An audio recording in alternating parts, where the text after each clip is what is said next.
Hamás anunció que no participará en una nueva ronda de negociaciones sobre un alto al fuego en Gaza este jueves en Qatar. Un portavoz del grupo dijo que este solo será parte si las conversaciones se centran en la propuesta presentada por Joe Biden en mayo y respaldada internacionalmente. Según el medio estadounidense The New York Times, funcionarios militares de Estados Unidos y Ucrania aseguran que Rusia ha comenzado a mover algunas tropas desde el frente en el Donbass hasta esta zona. Volodymyr Zelensky, por su parte, elogió el buen avance de sus unidades. Y el expresidente de Argentina, Alberto Fernández, fue imputado este miércoles por los delitos de lesiones graves doblemente agravadas contra su exesposa Fabiola Yáñez. El fiscal federal Ramiro González describió 9 hechos de violencia contra Yáñez y dispuso una treintena de medidas de prueba. Les doy la bienvenida a este nuevo informativo de France 24. Soy Rodrigo Sedano y es un placer estar con ustedes. Vamos a iniciar el informativo con la preparación de la nueva ronda de negociaciones que va a tener lugar este jueves en Qatar para lograr una tregua en la Franja de Gaza. Este miércoles un alto funcionario de Hamás dijo que están perdiendo la fe en la capacidad de Estados Unidos para mediar y que el grupo no va a participar salvo que sobre la mesa esté la propuesta hecha por Joe Biden en mayo. En tanto, Amos Hochstein, asesor principal del presidente de Estados Unidos, está en el Líbano para disuadir una escalada entre Hezbollah, Irán e Israel. Las conversaciones sobre un alto fuego en Gaza son cada vez más urgentes, en particular para disuadir a Irán de lanzar una respuesta militar contra Israel tras el asesinato del líder de Hamás, Ismail Haniyeh, en Teherán el 31 de julio. Pero esta nueva ronda de negociaciones tendrá lugar sin representantes de Hamás, según anunció el miércoles la organización, destruyendo prácticamente las posibilidades de éxito, mientras el secretario de Estado estadounidense Antony Blinken pospuso su viaje a Medio Oriente. Sin embargo, un emisario estadounidense viajó a Beirut el miércoles, en vísperas de la reanudación de las conversaciones de tregua. Amos Hochstein sostiene que solo este acuerdo puede conducir también al fin de las tensiones entre el grupo Hezbollah e Israel. Seguimos creyendo que es posible una resolución diplomática porque seguimos creyendo que nadie quiere realmente una guerra total entre Líbano e Israel, y menos aún el pueblo libanés y el pueblo israelí. Mientras tanto, familiares de los rehenes se reunieron de nuevo dentro del Parlamento israelí para protestar contra la política del gobierno y para exigir que se dé prioridad a la liberación de los rehenes que siguen en poder de Hamás. Israel afirma que el grupo sigue reteniendo unos 110 rehenes, además de una treintena de cuerpos. Hablamos ahora de la incursión ucraniana en la región rusa de Kursk. Según el periódico estadounidense The New York Times, funcionarios militares de Estados Unidos y de Ucrania aseguran que Rusia ha comenzado a mover algunas tropas desde el frente del Donbass hasta esta zona. También este miércoles Volodymyr Zelensky ha elogiado el buen avance de sus tropas y asegura que están consiguiendo su objetivo sin especificar cuál es este. Hoy en la región de Kursk se están produciendo buenos progresos. Estamos logrando nuestro objetivo estratégico. También hemos reabastecido significativamente el fondo de intercambio para nuestro Estado. Gracias por los ataques precisos, oportunos y efectivos en los aeródromos rusos. Pero hay cosas que los drones no pueden hacer solos. Bueno, el expresidente de Argentina, Alberto Fernández, ha sido finalmente imputado por los delitos de lesiones graves doblemente agravados. El fiscal federal Ramiro González ha dispuesto las primeras medidas de prueba de la causa tras la denuncia de su expareja Fabiola Yáñez por agresiones graves. El fiscal ha señalado que Yáñez sufrió una relación atravesada por hostigamiento, acoso psicológico y agresiones físicas sobre una relación asimétrica y desigual de poder a lo largo del tiempo. Para analizar este caso vamos a hablar con Natalia Gherardi, directora ejecutiva del equipo latinoamericano de Justicia y Género. En primer lugar, quisiera darle las gracias por estar hoy con nosotros para preguntarle que nos contara un poco más sobre lo que se sabe de este caso y además qué tipo de consecuencias penales podría tener. Buenas noches. Lo que se sabe de este caso por ahora es la denuncia formalizada por la señora Yáñez y las primeras medidas adoptadas por el fiscal. El caso surgió no necesariamente por la denuncia espontánea de la señora Yáñez, sino por las pruebas halladas en un celular que estaba siendo peritado por otra causa en la que se analiza una causa de corrupción, en la que está involucrado el expresidente y sobre todo su secretaria privada. En el análisis de ese celular de la secretaria privada aparece una conversación con la señora Yáñez que refiere hechos de violencia y fotografías que muestran las consecuencias de esa violencia. A partir de esa información es que se comienza la investigación y luego de una primera contacto con la señora Yáñez, donde decide primero no avanzar la causa, luego finalmente, cuando esto trasciende a los medios, ella decide impulsar la acción penal. Bueno, en Argentina la acción penal... Perdón. Sí, perdone, continúe, perdone.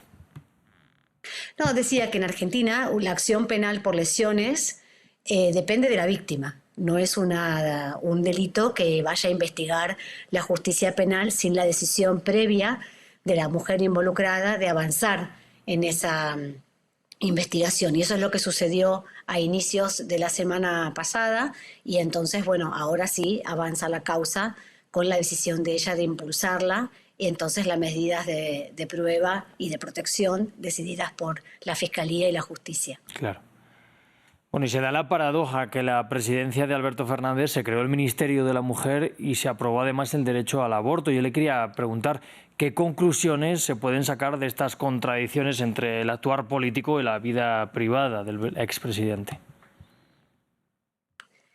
Creo que lamentablemente no es bastante extraordinario que un presidente sea denunciado y que cometa faltas y delitos tan graves como este, pero más allá de eso, creo que no es extraordinario ver personas que tienen una conducta pública distinta de la conducta privada. En todo caso, las luchas, digamos, la conquista de una institucionalidad para la igualdad de género, como fue el Ministerio de las Mujeres, y el avance en el derecho al aborto, que son reclamos y luchas y consignas que veníamos impulsando desde el movimiento de mujeres y los feminismos muchos años antes y que trascienden absolutamente una gestión política.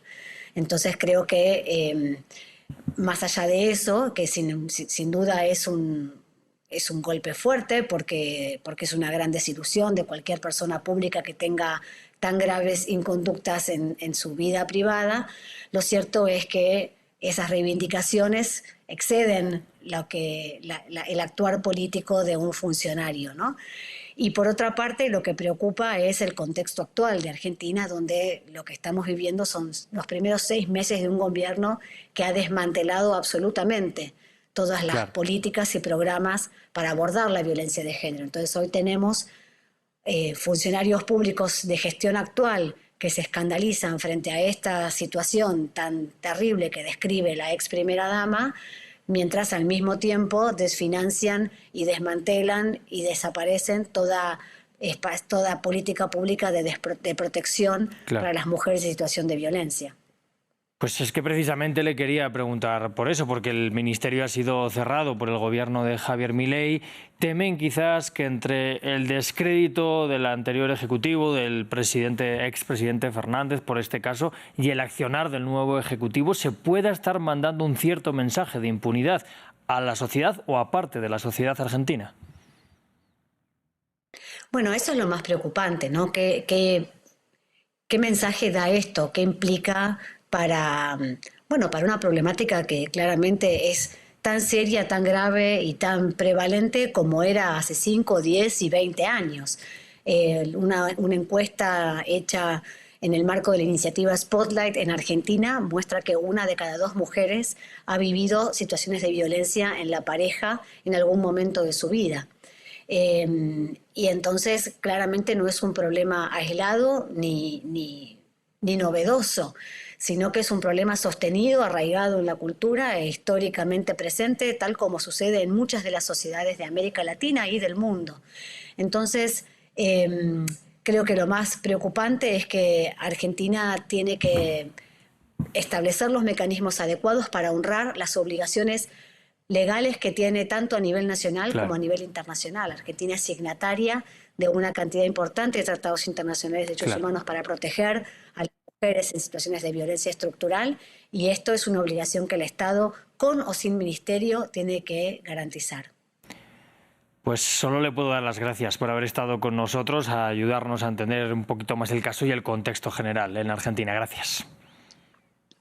Gracias a vos. Buenas noches. Nosotros seguimos en El País porque Cristina Fernández de Kirchner ha testificado hoy también en la causa que investiga su intento de asesinato perpetrado en 2022.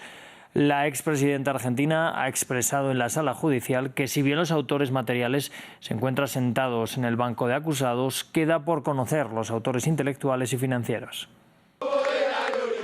Muestras de apoyo y simpatizantes frente al Juzgado Criminal Federal número 6 de Buenos Aires para escuchar el testimonio de Cristina Fernández de Kirchner. La expresidenta de Argentina acudió para comparecer en la causa que tiene 3 acusados de haber llevado a cabo un atentado contra su persona en 2022. Pero según declaró, en la sala faltaban responsables del fallido ataque. Tenemos sentados acá a los 3 autores materiales, pero no a los ideólogos, no a los financiadores, y creo que esto, más que un reclamo mío, debería ser una deuda que tiene que saldar no conmigo, con la democracia, y creo que con toda la gente que de alguna u otra manera cree que la política sigue siendo un instrumento para cambiar la vida de la sociedad. Fernández quiso resaltar que los verdaderos autores aún tienen que ser descubiertos. Pero entrevistada por France 24, la senadora Anabel Fernández Sagasti señala a los actuales huéspedes de la Casa Rosada. Una de esas causas de Revolución Federal, que es una organización de derecha, que uno de sus líderes está sentado como autor material en el juicio y que está probado que fue financiado por miles de millones de pesos por las empresas de Caputo Hermanos. Caputo, uno de los Caputos, es, hoy ministro de Economía de Milei. Y la otra, que también está implicada en el intento de homicidio a Cristina Fernández de Kirchner, es la ministra de Seguridad, Patricia Bullrich, que también fue ministra de Seguridad de Macri, y hoy es ministra de Seguridad de Milei. Los autores materiales afrontan entre 13 y 20 años de cárcel, en un juicio que a ojos de las víctimas guarda un pacto de impunidad. El presidente estadounidense Joe Biden tuvo este miércoles una llamada telefónica con su par panameño, José Raúl Mulino. En ella el mandatario confirmó que este mismo mes comenzarán los vuelos financiados por Estados Unidos para retornar migrantes que han cruzado de manera irregular la selva del Darién hasta Panamá. El acuerdo firmado el pasado 1 de julio implica la financiación con 6 millones de euros. Y la Organización Mundial de la Salud declaró la viruela del mono como una nueva emergencia de salud pública mundial. En 2022 ya había sido declarada, pero se cree que una variante nueva se habría vuelto más virulenta, afectando especialmente a República Democrática del Congo, desde donde se ha extendido a 13 países. Luis Muñoz nos lo cuenta. La viruela del mono, nuevamente emergencia de salud pública mundial. Una decisión tomada después de un nuevo brote de infección viral en República Democrática del Congo que se ha extendido a 13 países. Está claro que una respuesta internacional coordinada es esencial para detener estos brotes y salvar vidas. Una emergencia de salud pública de interés internacional es el nivel más alto de alarma según el derecho internacional de la salud. Esta decisión vino un día después de la declaración del mayor organismo de salud de África. Se han registrado más de 14.000 casos y más de 500 muertes, superando los números del 2023 y con una tasa de mortalidad de entre el 3 y el 4%. Los científicos creen que una mutación podría facilitar la propagación de la enfermedad. Evidentemente, el hecho de que la nueva variante sea transmisible sexualmente se ha extendido a otros países africanos. Así que creemos que ya es un riesgo de propagación internacional, por lo que, por supuesto, existe la posibilidad de que se extienda más allá de África a otras regiones del mundo.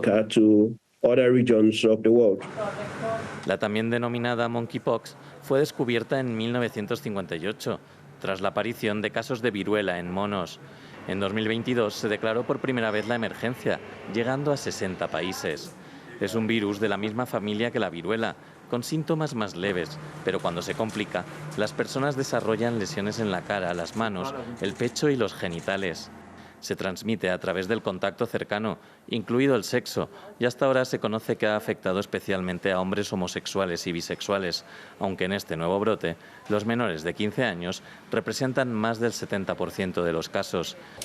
Cabe destacar que existe vacuna, aunque la dote necesaria para los países africanos más comprometidos podría tardar meses en llegar. Pues de esta forma nos vamos a despedir. Sigan con nosotros aquí en France 24.